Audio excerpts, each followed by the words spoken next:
শোনো, একটা সত্য কথা দিয়ে শুরু করি। অতীত কখনো পুরোপুরি ভুলে যাওয়া যায় না, কিন্তু অতীতের ক্ষমতা কমানো যায়। অতীতকে তোমার বর্তমানের ওপর কর্তৃত্ব করতে না দেওয়া যায়, আর সেটাই আসল মুক্তি।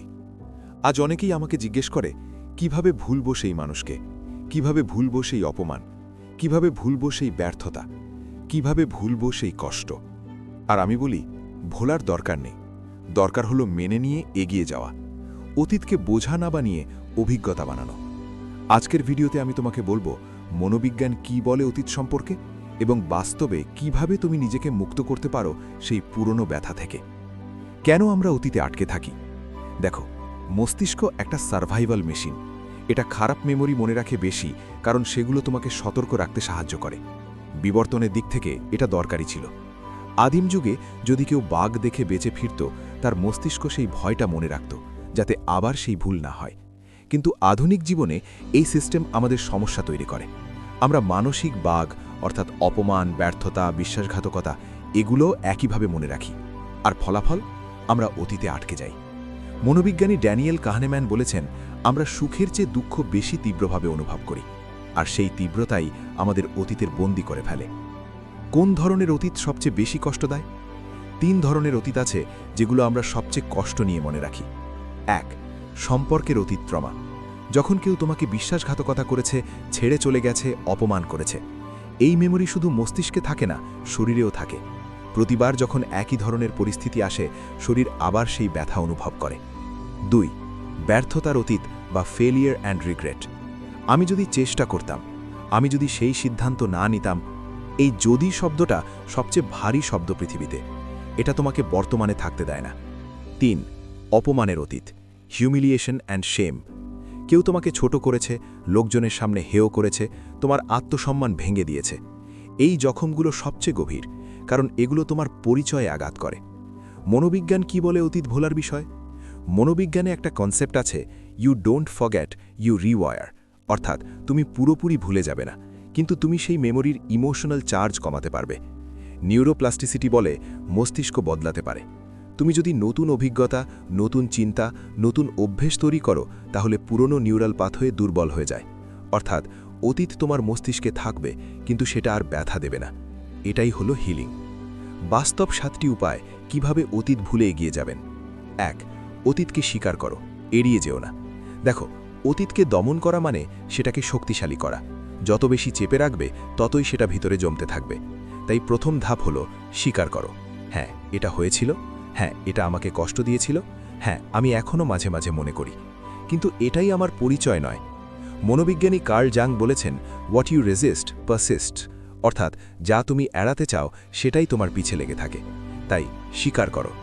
একবার জার্নালে লিখে ফেলো, কি হয়েছিল, আমি কেমন অনুভব করেছিলাম। লিখলেই হালকা লাগবে। 2. নিজেকে ক্ষমা করো, দোষারোপ বন্ধ করো। অনেকেই অতীত নিয়ে আটকে থাকে, কারণ তারা নিজেদের দোষ দেয়। আমিই ভুল করেছি, আমার দ্বারাই হয়েছে, আমি যদি আরেকটু স্মার্ট হতাম। শোনো, তুমি তখন যতটা জানতে, ততটা দিয়েই সিদ্ধান্ত নিয়েছিলে।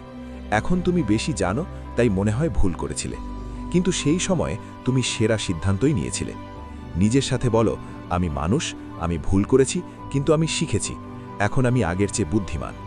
নিজেকে ক্ষমা করাটা দুর্বলতা না, এটা শক্তি। 3. নতুন অভিজ্ঞতা তৈরি করো, মস্তিষ্ককে রিওয়ায়ার করো।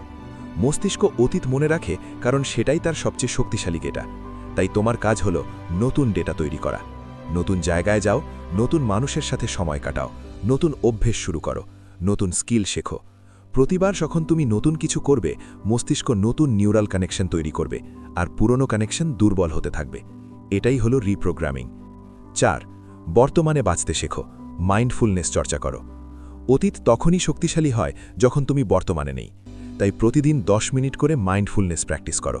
চোখ বন্ধ করো, শ্বাস নাও, এই মুহূর্তে থাকো। মনে মনে বলো, আমি এখন এখানে আছি। অতীত শেষ হয়ে গেছে, ভবিষ্যৎ এখনও আসেনি, এই মুহূর্তেই আমার জীবন। এটা প্রথমে কঠিন লাগবে, কিন্তু নিয়মিত করলে তুমি দেখবে অতীতের টান কমে যাচ্ছে। 5. ফিজিক্যাল অ্যাক্টিভিটি বাড়াও, শরীর থেকে ট্রমা বের করো। অতীত শুধু মনে থাকে না, শরীরেও থাকে। তাই শরীরকে নতুন সিগন্যাল দিতে হবে। দৌড়াও, জিম করো, যোগব্যায়াম করো, ডান্স করো। এগুলো শুধু ফিটনেস না, এগুলো ইমোশনাল রিলিজ। যখন শরীর মুভ করে, মস্তিষ্ক নতুন হরমোন রিলিজ করে, ডোপামিন, এন্ডরফিন, সেরোটোনিন। এই হরমোনগুলো তোমাকে ভালো অনুভব করায়, আর ভালো অনুভূতি খারাপ মেমোরির ওপর জয় হয়। 6.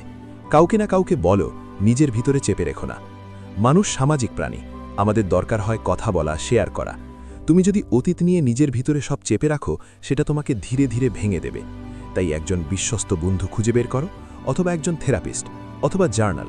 শেয়ার করো, খুলে বলো, কাঁদো যদি লাগে। শেয়ার করাই প্রথম মুক্তি। 7. নতুন পরিচয় তৈরি করো, অতীতকে তোমার পরিচয় বানিও না।